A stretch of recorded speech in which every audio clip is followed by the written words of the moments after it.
Bien. Bienvenidos.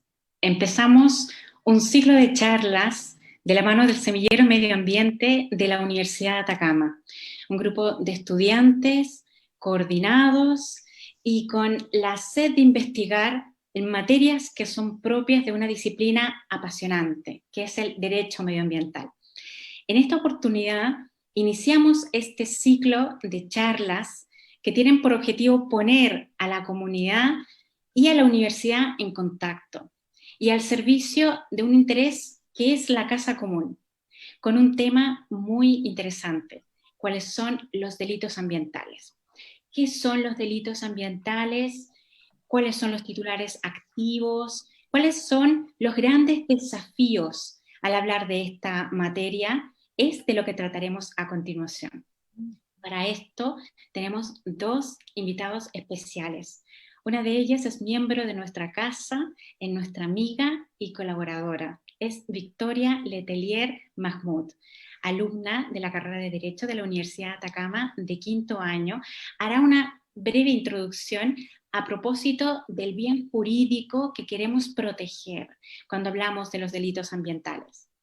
Y a continuación, nuestro invitado especial en esta oportunidad, él es fiscal, trabaja en la Fiscalía Local de Copiapó, es don Luis Miranda Flores, quien es abogado de la Universidad Católica del Norte y tiene un currículum que iremos presentando más adelante, especialista en delitos ambientales y en gestión ambiental.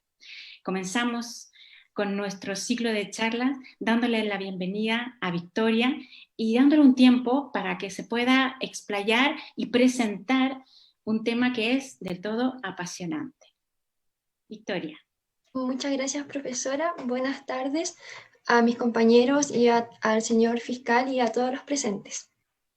Bueno, es indiscutible que nos enfrentamos a un escenario de progresiva preocupación, tanto a nivel nacional como internacional, de los peligros que para la vida y la salud de las personas, tanto de las actuales como las futuras generaciones, entrañan los fenómenos de degradación ambiental que son propios del estado actual de desarrollo económico y social de nuestra comunidad. Nuestra Constitución Política consagra en su artículo 19, numeral 8, el derecho a vivir en un medio ambiente libre de contaminación. En este sentido, la Corte Interamericana de Derechos Humanos ha reconocido que existe una innegable relación entre la protección de los derechos humanos y el desarrollo de los demás derechos humanos. La protección del medio ambiente y el desarrollo de los demás derechos humanos. En el mismo sentido, la Comisión Interamericana de Derechos Humanos también ha dicho que existe una serie de derechos de rango fundamental que requieren para su ejercicio y desarrollo una precondición ambiental mínima, es decir, que para el pleno disfrute de los derechos fundamentales se requiere una condición mínima de calidad medioambiental. En el mismo sentido también ha reforzado esta idea la Asamblea General de los Estados Americanos. Bueno, esto se puede ver concretamente en que, por ejemplo, se ha dicho que el cambio climático y la degradación ambiental pueden afectar derechos específicos tales como lo son la vida, la salud, la vivienda, la comida y el agua, sobre todo esto más acentuado en los países que están en vías de desarrollo. Ahora, esto para Chile es especialmente importante, ya que Chile cuenta con 7 de las 9 características de vulnerabilidad al cambio climático, como lo son que poseemos zonas costeras bajas, zonas áridas y semiáridas, países con zonas, somos un país propenso a desastres naturales, tenemos zonas expuestas a sequía y desertificación, somos un país con zonas de alta contaminación atmosférica urbana, somos un país con ecosistemas frágiles, incluidos los ecosistemas montañosos, y somos de los países cuyas economías dependen en gran medida de los ingresos generados por la producción, el procesamiento y la explotación de combustibles fósiles y productos asociados a la energía intensiva o de consumo. Bueno, para hacer frente a estas problemáticas y a su vez para poder cumplir con las obligaciones internacionales que Chile ha suscrito, es que el derecho medioambiental chileno ha presentado una serie de cambios significativos en los últimos 10 años. Estos van orientados, por una parte, a establecer una institucionalidad ambiental que está conformada por la Comisión Nacional de Medio Ambiente y sus respectivas comisiones regionales, y por otra, cuenta con una serie de herramientas jurídicas, entre los cuales destaca el sistema de evaluación de impacto ambiental para actividades y proyectos que generan repercusiones en el medio ambiente, y también de estándares de calidad. Todo esto, de emisiones, perdón. Todo esto va encaminado a lograr que todas las personas puedan generar y tener un óptimo desarrollo de su derecho a vivir en un medio ambiente libre de contaminación y, por consecuencia, sus demás derechos fundamentales. Ahora, dentro de las herramientas que nos otorga el ordenamiento jurídico, nos encontramos sin duda con el derecho penal. Sin embargo, en materia de derecho penal ambiental, Chile no cuenta con una protección sistemática del derecho ambiental en sí en materia penal.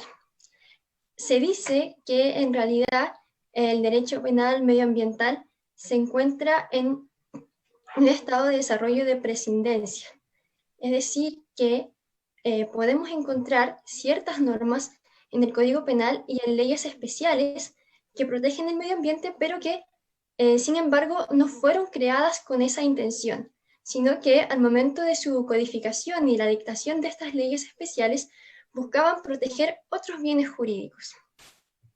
Respecto a esto, existen diferentes posiciones y opiniones, pero nosotros vamos a analizar lo que tenemos, las normas que tenemos y los fines jurídicos protegidos, y para ello es muy importante la valiosa participación del señor fiscal, a quien se da la palabra ahora.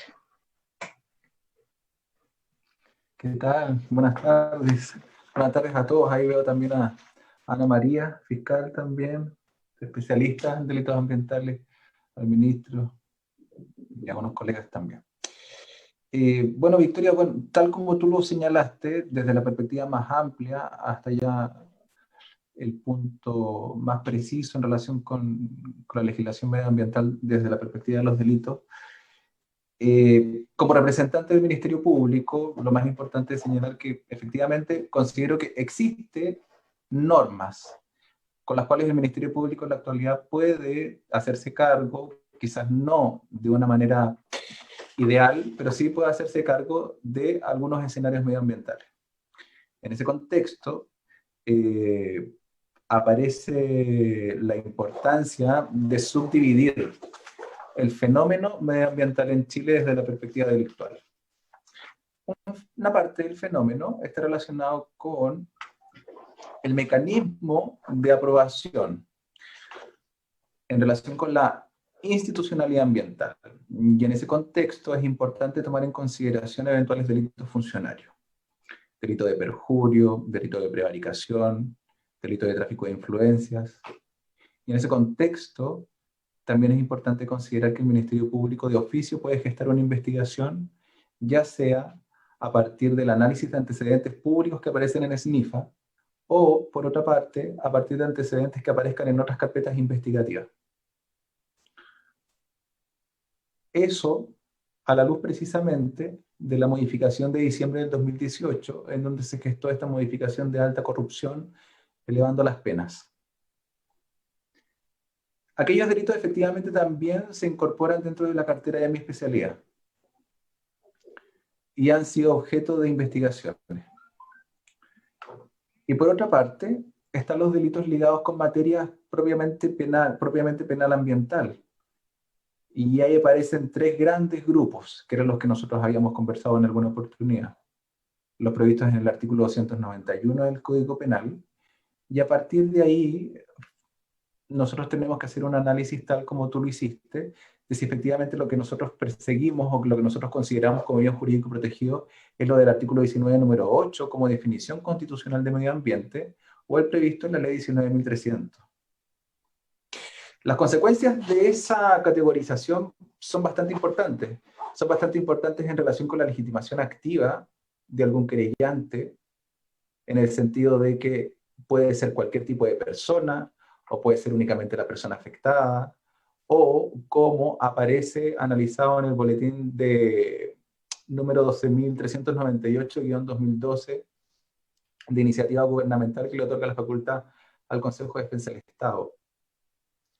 Y por otra parte, también analizar los delitos previstos en la Ley General de Aguas, Ley General de Pesca del artículo 136, y la responsabilidad extendida del productor. La ley REP de responsabilidad extendida del productor, al menos en mi concepto, ha sido el cuerpo normativo que nosotros más hemos utilizado en términos investigativos. Lo hemos analizado desde ambas perspectivas incorporadas y dicha normativa nosotros la hemos utilizado en virtud de un concurso con el artículo 291 del Código Penal. A partir de ahí se han generado investigaciones relacionadas con derrames de concentraducto en mineras, derrames de concentrado de cobre, derrames de hidrocarburo y derrames de relave. Todo ello en relación con la actividad extractiva más importante de nuestra comuna, que finalmente es la actividad minera. Y también esa actividad minera la hemos considerado también para efectos de investigar, tal como lo señalé en el primer término, eventuales delitos funcionariales. Es así como existen causas formalizadas, actualmente la de hidrocarburo, en relación con compañía contractual minera Candelaria, minera Maricunga, perdón, en relación con derrames de relave, en relación con Atacama-Cosán. Y en relación con ese punto, el Ministerio Público, a partir de lo dispuesto en la Ley de Responsabilidad Extendida del Productor y tomando en consideración la regulación específica que se le da al relave, nosotros hemos efectuado en colaboración con la Videma de Policía de Investigaciones y el LACRIM también de la misma institución policial, análisis con la finalidad de determinar en concreto la cantidad de minerales o tóxicos que se incorporan en dicha sustancia derramada. Luego también hemos analizado el derrame del concentraducto en Mineracap y el derrame de concentrado de cobre, no en Copiapó propiamente tal, sino que a la altura de Diego de Almagro, que finalmente redundó en una salida a Caleta Palitos, de la misma comuna. Todas estas investigaciones son públicas o han sido públicas, razón por la cual no es que yo esté entregando un antecedente reservado en este momento. Han sido noticias, quizás no noticias a nivel nacional, pero sí han sido noticias a nivel regional, que por cierto han generado una labor investigativa coordinada con la Policía de Investigaciones y por cierto que también con el gran aliado que nosotros hemos tenido desde octubre del año 2010, que es la Superintendencia de Medio Ambiente. Aquí, en la tercera región, existe un delegado, que es Felipe Sánchez, de la Superintendencia de Medio Ambiente, con el que nosotros hemos mantenido una comunicación importante para efectos de verificar la fiscalización y el proceso propiamente tal de fiscalización y sanción del que son objeto algunos sujetos, objeto de este análisis. Y por otra parte, también haciendo referencia a la institucionalidad ambiental, nosotros hemos puesto el foco también en dos puntos.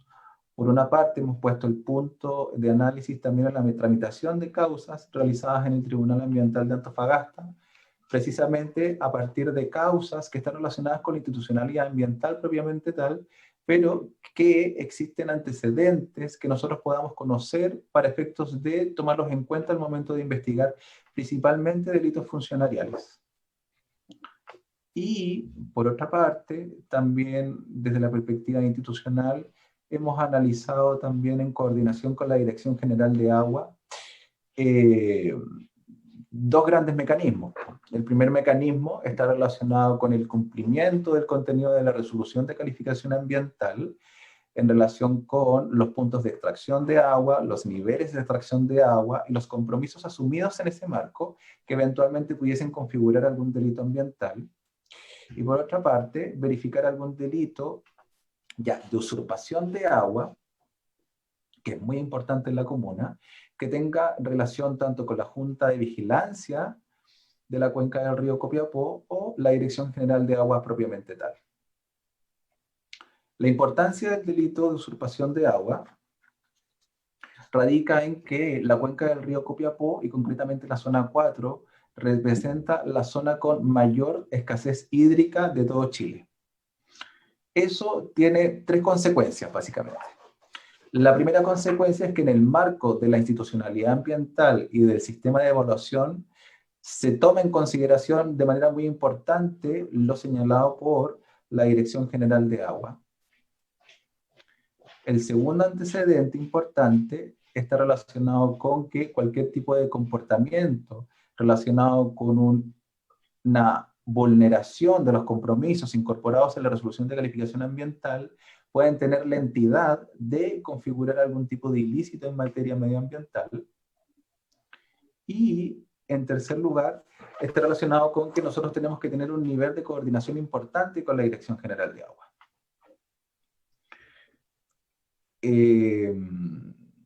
En el cargo actualmente yo llevo aproximadamente 5 años, en total son 10 años de experiencia en la Fiscalía Local de Copiapó, pero siempre me he desempeñado en esta área funcionarial, medioambiental, económica, que es como un único grupo. En ese orden de ideas ha resultado muy importante la publicidad y el conocimiento a través de las plataformas que nosotros podamos tener a través de SNIFA, que representan un antecedente muy importante para nosotros poder tener a la vista antecedentes de relevancia medioambiental, como también los antecedentes incorporados en las causas públicas también del Tribunal Medioambiental. Eso, en definitiva, lo que nos llega a señalar como conclusiones que efectivamente, tal como lo indiqué al principio, necesitamos efectivamente un derecho ambiental penal mucho más robusto, con penas importantes que principalmente favorezcan a la prevención de este tipo de conductas, pero con lo que tenemos, tal como lo he señalado, se pueden realizar investigaciones desde las dos perspectivas a las que me referí. De todas maneras, toda la Fiscalía, y yo siento que también toda la comuna y toda la región y todo Chile está bastante pendiente a la creación o al mecanismo de regulación que va a existir a partir de los boletines que existen o a través de las iniciativas parlamentarias o las mociones. Y en ese contexto también estamos a la espera de lo que se resuelva, tanto en relación con la iniciativa propiamente tal, como con las modificaciones, ya sea en relación con el inicio de la denuncia, que en algún momento solamente se le iba a dar la legitimidad a la superintendencia, como eventuales modificaciones con plazo de prescripción, etc. Eso a nosotros lo que nos lleva a señalar como segunda conclusión es que parte importante del éxito de investigaciones penales va a estar siempre relacionada con el acceso a información, y en ese contexto estatalmente el órgano estatal ha cumplido, o por lo menos yo entiendo que ha cumplido con el acceso de información a través de las plataformas públicas a las que me he referido, que nos sirven mucho, digamos, para la investigación. Sin embargo, en relación precisamente con el sistema de participación, y tomando en consideración que en la región de Atacama existen una serie de organismos o a organizaciones o corporaciones indígenas, pareciera que su intervención, tal como lo hemos hablado en su momento, la intervención en el sistema procesal penal en términos de instancias formales en donde ellos solicitan ser escuchados no está contemplado. Y en ese contexto, bueno, es un tema mucho más, es mucho más detallado, mucho más largo quizás, sería importante analizarlo, discutirlo a la luz tanto de las iniciativas procesales que pueden existir como de el bien jurídico protegido. Y me uno respecto a este último punto, porque me he referido también a la institucionalidad, a asuntos sustantivos del derecho, ahora a la perspectiva del procedimiento propiamente tal, en donde efectivamente, tal como lo indiqué al inicio, estas investigaciones se pueden gestar de oficio por parte del Ministerio Público a partir de alguna denuncia, y en ese contexto se gesta la investigación con la colaboración de los organismos y posteriormente se debe analizar la existencia de algún tipo de término, salida alternativa, procedimiento abreviado, condena ante el Tribunal Oral en lo penal. Actualmente se encuentra una causa con acusación presentada estamos a la espera, digamos, producto de la pandemia, de lo que se pueda resumir o resolver en este escenario, ya sea de preparación de juicio oral, probablemente se fije en un tiempo mucho más largo que ordinariamente, pero ese es el escenario en el que se encuentra la comuna. Muy bien, Luis. Muchas gracias por ese marco introductorio que nos presenta una serie de temas. Por mi parte, y dando espacio a las preguntas que nos están llegando en este momento, quería conversar contigo a propósito de ciertos temas. En primer lugar, el bien jurídico protegido, porque hay elementos normativos del tipo que están determinados por otras leyes de calidad ambiental, de procedimientos que puedan dar lugar a la configuración de un delito ambiental. No sé qué nos puedes contar a propósito de los desafíos de estos otros que llamamos elementos normativos y que tenemos que ir a la casa o a la pesquisa y que suponen tal vez tener mayor especialización desde el derecho penal en otras disciplinas que guardan relación con materias ambientales. Sí, bueno, en relación con ese punto, desde la perspectiva investigativa, nosotros analizamos 3 hechos, básicamente, que pudiesen tener relación con tipos penales en blanco que se rellenen en el fondo con normativa reglamentaria. El primer hecho estuvo relacionado con las salidas o las emisiones de la fundición. En relación con ese punto, efectivamente, nosotros analizamos la salida en el marco de los niveles máximos de material particulado, y efectivamente a partir de ahí, nosotros tomando en consideración disposiciones generales como pudiese ser el artículo 291, les cobrábamos contenido a partir de la normativa reglamentaria antes indicada. En segundo lugar, que yo creo que fue un fenómeno que se dio en todo Chile, que fue las emanaciones de ácido sulfídrico en los establecimientos educacionales, en donde también tuvimos que analizar desde la perspectiva del contenido de ese ácido y su forma de producción, la existencia de algún tipo penal. Y en tercer término, que es algo a lo que yo me referí al inicio de la exposición, que está relacionado con el relave. El relave es un mundo en sí mismo, y es un mundo en sí mismo porque las cantidades, a lo menos que se encuentran en la región de Atacama, son bastante importantes, en la cuarta región son aún más, y porque su reglamentación, en términos de ser considerada un material inocuo, son bastante relevantes, de tal forma que nosotros tenemos que incorporarlo y adentrarnos en el análisis químico para efectos de verificar algún tipo de delito. De tal forma que, claro, efectivamente la disposición normativa penal se llena desde la perspectiva reglamentaria. Y en ese contexto es un desafío, yo creo que para todos los que nos encontramos medianamente especializados en materias de esta naturaleza, tener un conocimiento mucho más acabado en términos reglamentarios, porque, por ejemplo, en materia del aire, la normativa del artículo 291 es claro, pero estamos hablando de aproximadamente 20 reglamentos respecto de cada uno de los componentes. Por eso me costó tanto recordar, pero claro, el que nosotros nos enfocamos en ese momento era el del material particular OP10.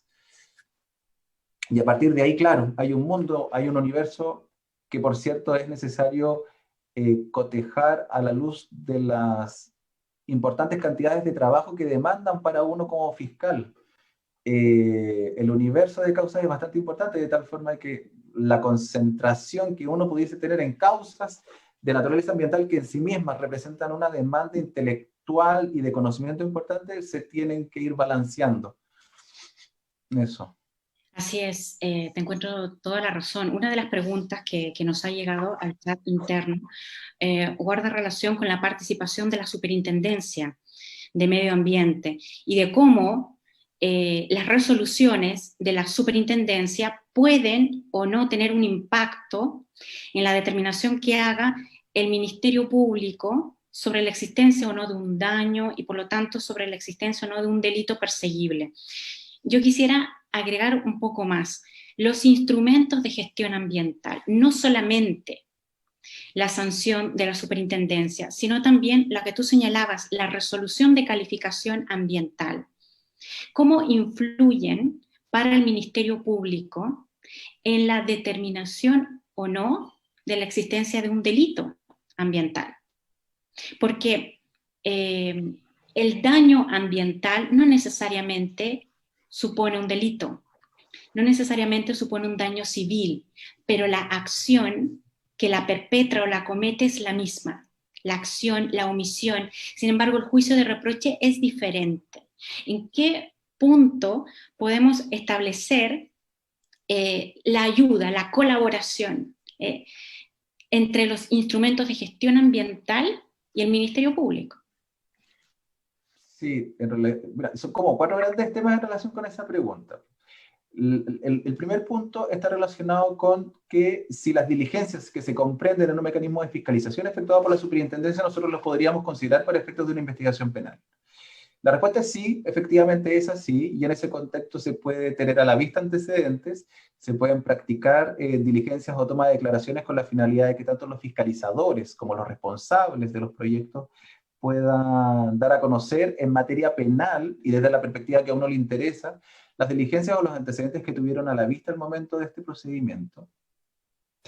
El segundo punto está relacionado con la autoría material de delitos de carácter medioambiental. Y ahí, además de los delitos funcionariales, además de los delitos propiamente ambientales, debemos hacer un análisis o una breve reflexión en relación con la responsabilidad penal de la persona jurídica en el marco del delito ambiental. Efectivamente, es otro mundo, adicionalmente como el delito de la participación, como la participación indígena a la que me referí, pero por cierto que también ese punto de responsabilidad penal de persona jurídica en el marco de algún delito medioambiental, es necesario analizarlo. Y ahora hago la unión. Es necesario analizarlo tanto de las labores de supervisión o dirección que eventualmente pudiese tener algún imputado como responsable, como también es necesario tomar en consideración el contenido de la resolución de calificación ambiental.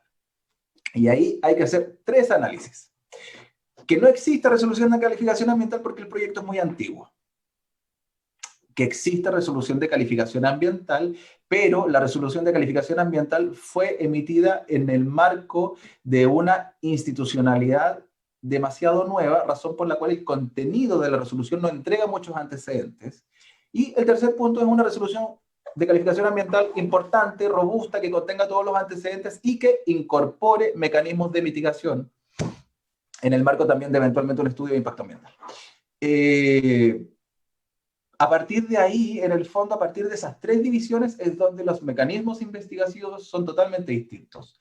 Por ejemplo, en el caso de una actividad que pudiese provocar daño ambiental y no esté sujeta a resolución de calificación ambiental, nosotros investigativamente ahí no podemos recurrir a la institucionalidad, porque la institucionalidad, salvo casos muy excepcionales, no va a tener conocimiento. A diferencia de que el proceso esté comprendido dentro de una resolución de calificación ambiental y ahí, en caso, por ejemplo, que la resolución de calificación ambiental tenga muy pocos antecedentes o los protocolos no estén totalmente bien detallados, nosotros ahí lo que penalmente realizamos es unir el análisis de esa resolución de calificación ambiental a la luz de los principios de derecho medioambiental. Principios de conservación, entre otros, que nos hacen tener un análisis de la normativa del proyecto desde una perspectiva mucho más conservadora. Por ejemplo, si los niveles de información de extracción de agua en un contexto determinado, nosotros entendemos que nada se dice en la resolución de calificación ambiental y pudiese ser mensual o anual, desde la perspectiva del derecho ambiental en sus principios, parece que la interpretación adecuada es ser mensual, porque nos permite tener un criterio más conservador, adoptar medidas más tempranas y poder tomar medidas eficaces en términos de protección medioambiental. Y el tercer término es la resolución de calificación ambiental ya bien detallada, que en el fondo ahí nos permite utilizar y asesorarnos y sentir una colaboración importante con la Superintendencia de Medio Ambiente, que como lo había señalado también, ha sido un órgano importante para la investigación de estos análisis, y también de la Superintendencia de Electricidad y Combustible, en términos de la presentación de proyectos que pueden tener relación con la superintendencia y la eventual salida de algún tipo de hidrocarburo, por ejemplo. De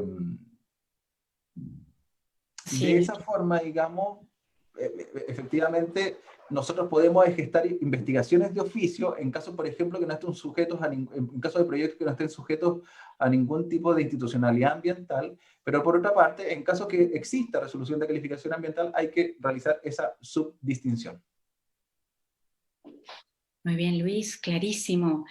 Hay otra consulta que se ha presentado en el chat y que guarda relación con los acuerdos reparatorios, interpretándolo así, que en realidad son todas aquellas formas que desde la perspectiva de la ley de bases del medio ambiente permiten recomponer, recuperar o restablecer servicios ecosistémicos que han sido dañados. Esto quiere decir que no basta considerar que el haber extraído un árbol tiene un equivalente económico por el valor del árbol, sino por los servicios que presta el árbol para la fauna, para la mantención y la calidad de la vida, incluso para perspectivas estéticas o por lo que ahora se ha denominado daño moral ambiental. Entonces, te planteo esas categorías de valoración del daño cuando en razón de un delito ambiental es necesario llegar a un acuerdo y ver si es posible, ¿no? Y está tan íntimamente relacionado con lo que hemos conversado a propósito del bien jurídico, que en un momento no sabemos si un acuerdo reparatorio ha venido a inhibir una indemnización o una reparación, o a contrario sensu, si un plan de mantenimiento, de mejora, de reparación aprobado en el sistema de evaluación de impacto ambiental viene a inhibir un acuerdo reparatorio en materia penal. ¿Qué opinas? Bueno, y volvemos al mismo tema, digamos, desde la perspectiva del acuerdo reparatorio, efectivamente, tal como tú lo señalaste, la institucionalidad ambiental contempla dicho, pero eso tiene que estar aprobado no solamente en términos del acuerdo en sí mismo, sino que el contenido del acuerdo sea aprobado por el Tribunal Ambiental.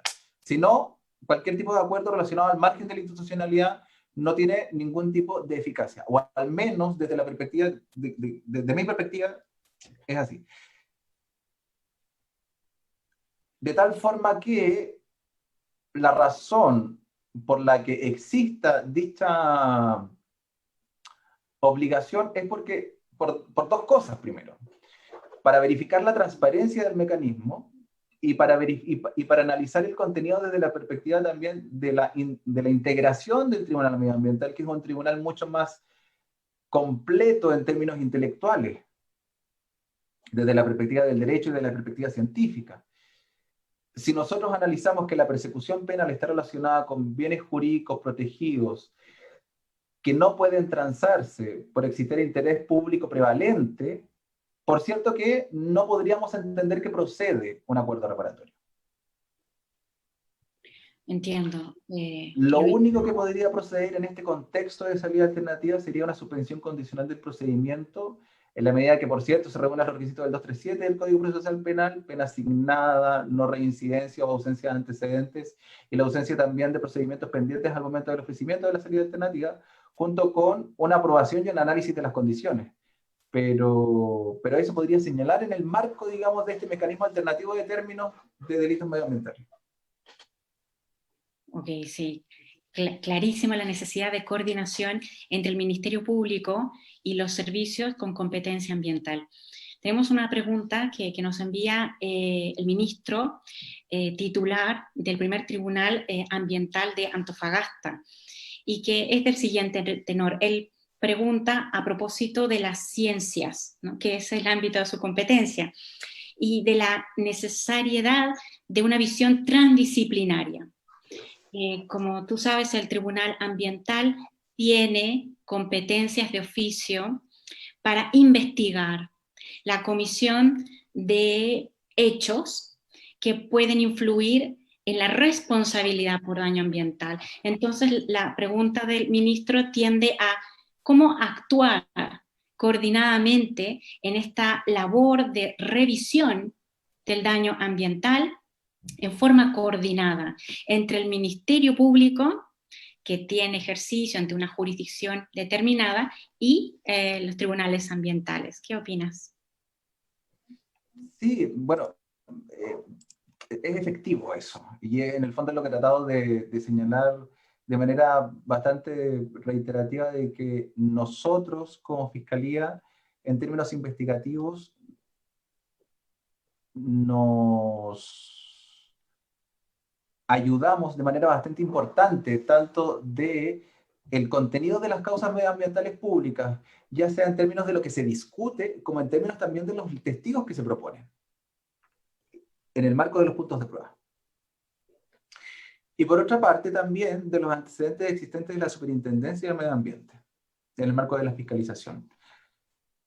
Atacama no dispone de tribunal, efectivamente nosotros tenemos la colaboración y el acceso respecto de Antofagasta, y en ese escenario, ¿con quién mayor tenemos, con mayor nivel tenemos coordinaciones con la Superintendencia de Medio Ambiente?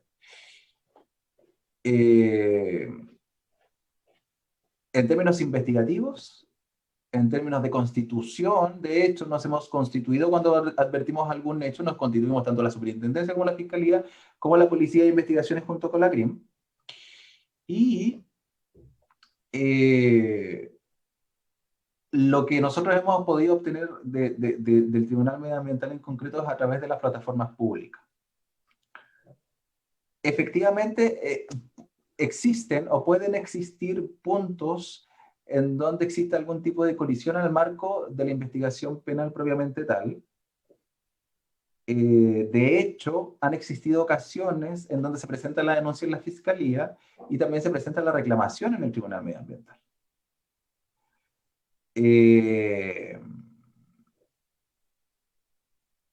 Pero lo cierto es que el Ministerio Público hasta el momento no ha llegado a un punto en donde sienta que, muy por el contrario, a creer que exista algún tipo de incompatibilidad. Lo cierto es que nosotros siempre hemos utilizado los antecedentes en términos de complementariedad.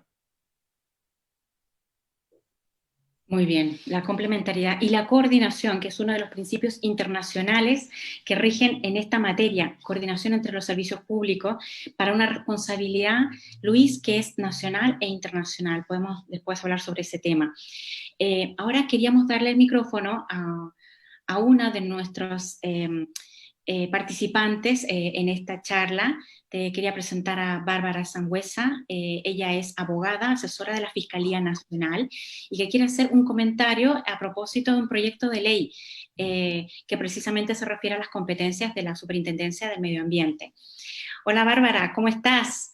Bienvenida. ¿Qué nos tienes que contar? Hola Pía, muy buenas tardes, muchas gracias por la palabra. Primero que nada quiero felicitarlo y darle las gracias por organizar este seminario. Estos son temas que están bastante menos abordados y conversados de lo que debería, así que también aprovecho de darle las gracias a Luis Miranda, fiscal con quien hemos trabajado ya en varias causas. Yo como apoyando la labor de los fiscales desde la Fiscalía Nacional. Yo trabajo en la unidad especializada de lavado de dinero, delitos económicos, medioambientales y crimen organizado de la Fiscalía Nacional. Y en ese contexto me gustaría dar hacer como señalé por el chat, un pequeño comentario en relación al proyecto de ley que se había mencionado al principio.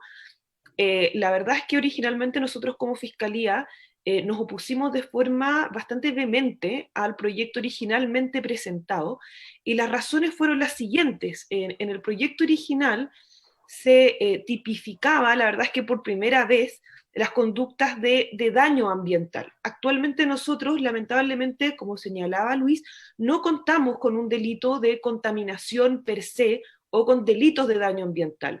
Nuestro derecho penal medioambiental existe por una suerte de archipiélago que nosotros vamos recogiendo de una serie de normas sectoriales que nos permiten entender que en el grueso de las oportunidades, de manera mediata, podemos llegar a capturar como bien jurídico el medio ambiente, pero normalmente de forma inmediata no es con lo que nos encontramos. Por ejemplo, en el famoso artículo 136 de la Ley de Pesca, lo que originalmente se encontraba detrás de la intención de protección del legislador era el recurso hidrológico, y así. Entonces, en ese sentido, a pesar de lo contraintuitivo que es, que uno tendría a pensar que lógicamente tenemos que tener en alguna parte un delito de contaminación puro y duro, por decirlo de alguna forma, eso en realidad no existe. Es un poco loco, pero es así. Entonces, en este proyecto lo que buscaba era por primera vez abordar este tema de frente y salir un poco de la regulación administrativa que existe hoy por hoy y ya trasladar a un tipo penal propiamente tal. La verdad es que, bueno, eso aún no ha llegado a ningún puerto, pero la razón por la que a nosotros no nos gustaba la configuración original es porque generaba un intermediario entre la investigación penal y el hecho del suceso, el daño mismo, que ya iba claramente más allá de la pretensión administrativa de determinar la concurrencia de daño ambiental para efecto de las indemnizaciones correspondientes, y lo que la ley señalaba en su momento, originariamente, era que no solamente iba a depender de la Superintendencia de Medio Ambiente el ejercer o no la acción penal, sino que además, independiente de esa decisión, tenía que existir de forma previa un pronunciamiento del Tribunal Ambiental en relación al daño, y que con eso, recién en la mano, con ese fallo en mano, independiente del tiempo transcurrido, que sabemos que no son ni días, ni semanas, ni meses, sino más bien normalmente años, recién el superintendente iba a tener la opción de decidir si estimaba suficiente o no, porque tenía la opción incluso con la fallo del Tribunal Ambiental de desestimar la acción, proceder a generar la denuncia o querella ante la Fiscalía. O sea, la verdad es que no oponíamos porque eso era básicamente un sinsentido para efectos de la investigación.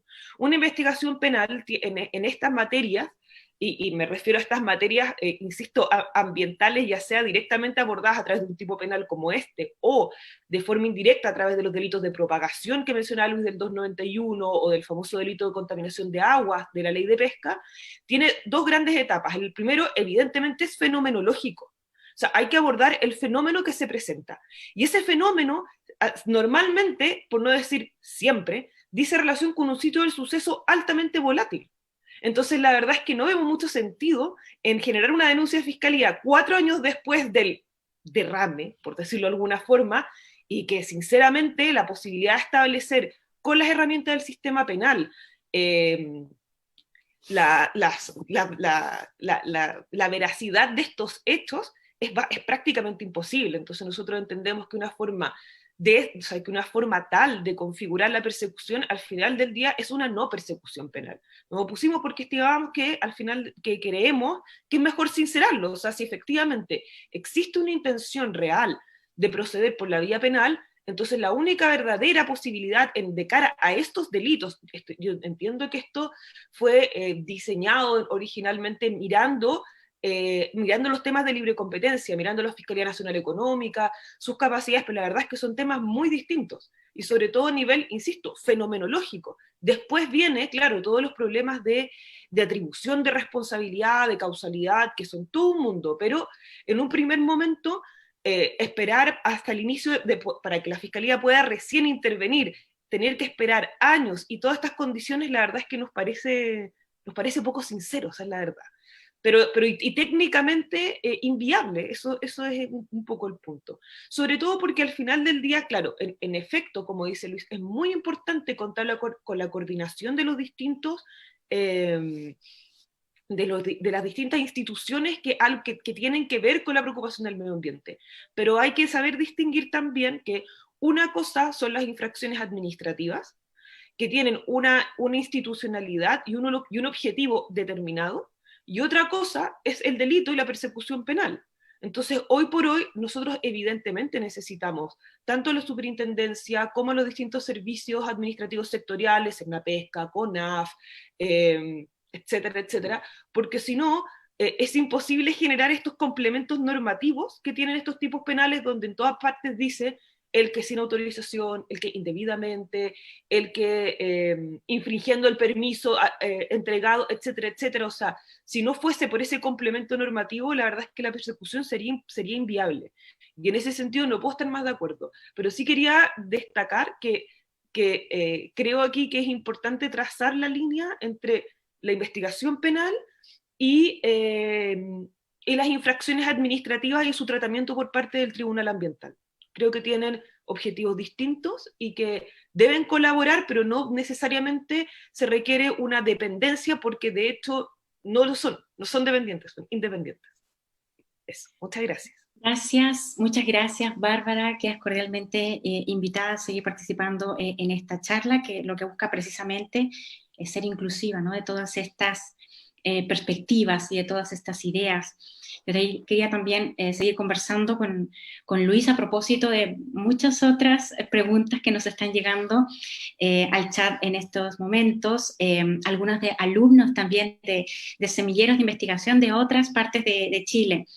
Pero a propósito de los temas que nos señalaba Bárbara, Luis, ella decía, hay un aspecto que es fenomenológico. Esto quiere decir que hay una realidad, una contaminación, un vertido, un transporte, etc.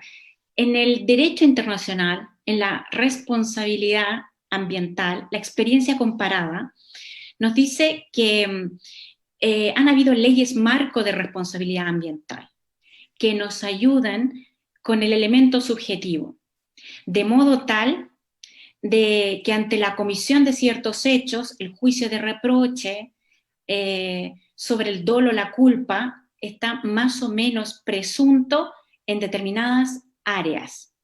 Por ejemplo, el transporte de sustancias peligrosas tiene responsabilidad objetiva, el manejo de la energía nuclear es de responsabilidad objetiva, todo el trabajo con hidrocarburos, con explosivos, pero son normativas sectoriales.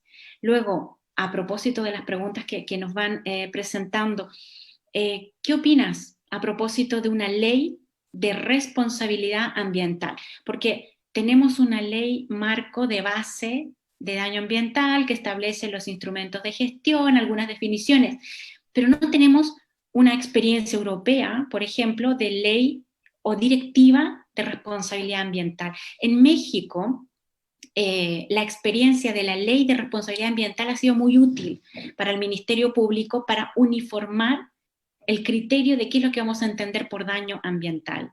¿Crees que sería conveniente en Chile adoptar una ley de responsabilidad ambiental o bastaría con esta libertad, ¿no?, en el juicio fenomenológico que nos decía Bárbara, que sea el Ministerio Público el que determine si hay o no un delito? ¿Qué opinas?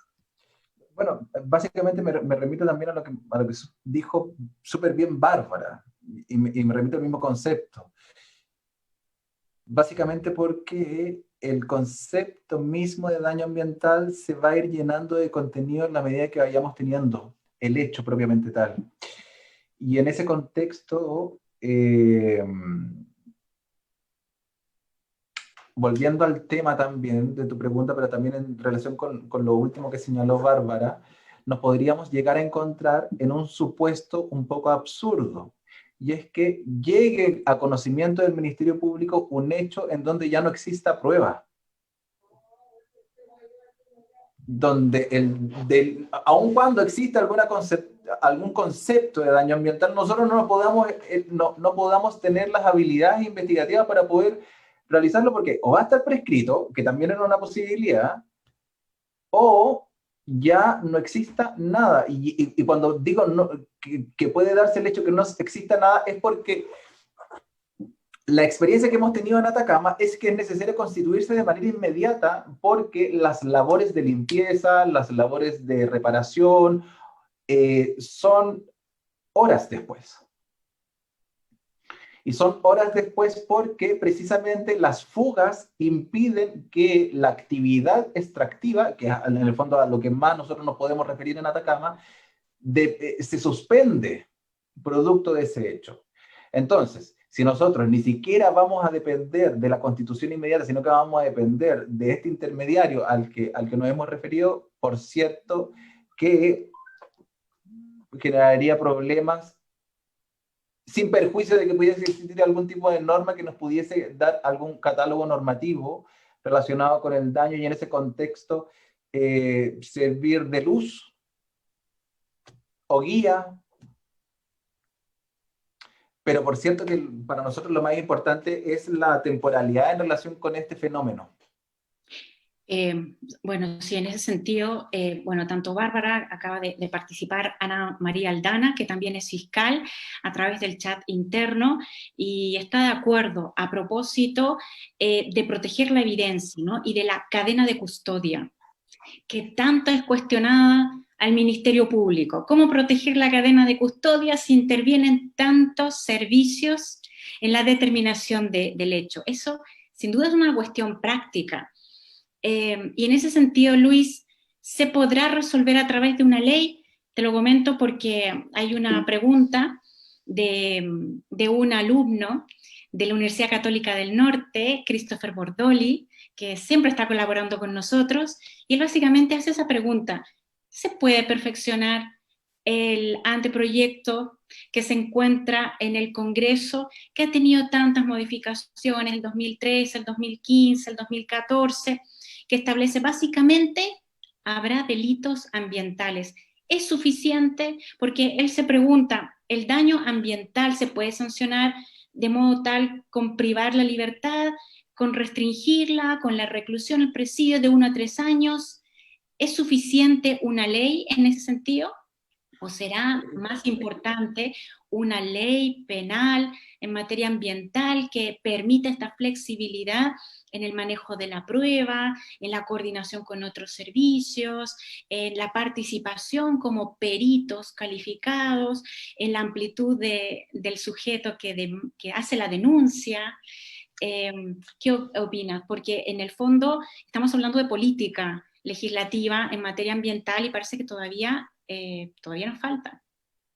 Bueno, sí, en relación con elementos sustantivos, tal como lo ha señalado, el boletín del 12.398 ha tenido muchas modificaciones, y muchas de ellas han sido a partir de iniciativas por parte de la Fiscalía. Legitimación, bien jurídico protegido, tiempos de prescripción, y siento yo que ese proyecto de ley, el boletín comercial, yo le veo un futuro útil en términos investigativos. Siento que en relación con aspectos procesales, legitimidad, investigación propiamente tal, más que hablar acerca de herramientas contenidas en algún código que nosotros nos permitan hacer uso y realizar una investigación más eficiente, como por ejemplo interceptaciones telefónicas, análisis de correo, diligencias intrusivas, que también se contemplan, lo que necesitamos son recursos investigativos. Son recursos investigativos, y en ese escenario pareciera que lo que se necesita con mayor rapidez es una perspectiva de investigación ambiental de manera protagónica, aun cuando no tengamos un esqueleto normativo penal de la entidad que nosotros esperáramos.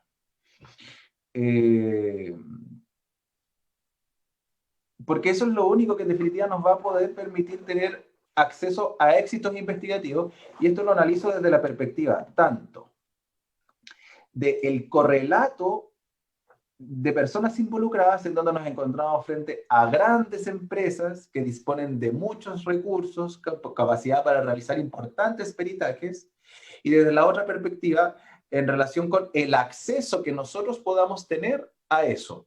Entonces, sí, efectivamente es importante una normativa que nos dé cierta base para poder actuar con mayor eficacia y eficiencia, pero por cierto que también está, en la práctica lo que se traduce también es un ojo presupuestario importante, un acento presupuestario importante.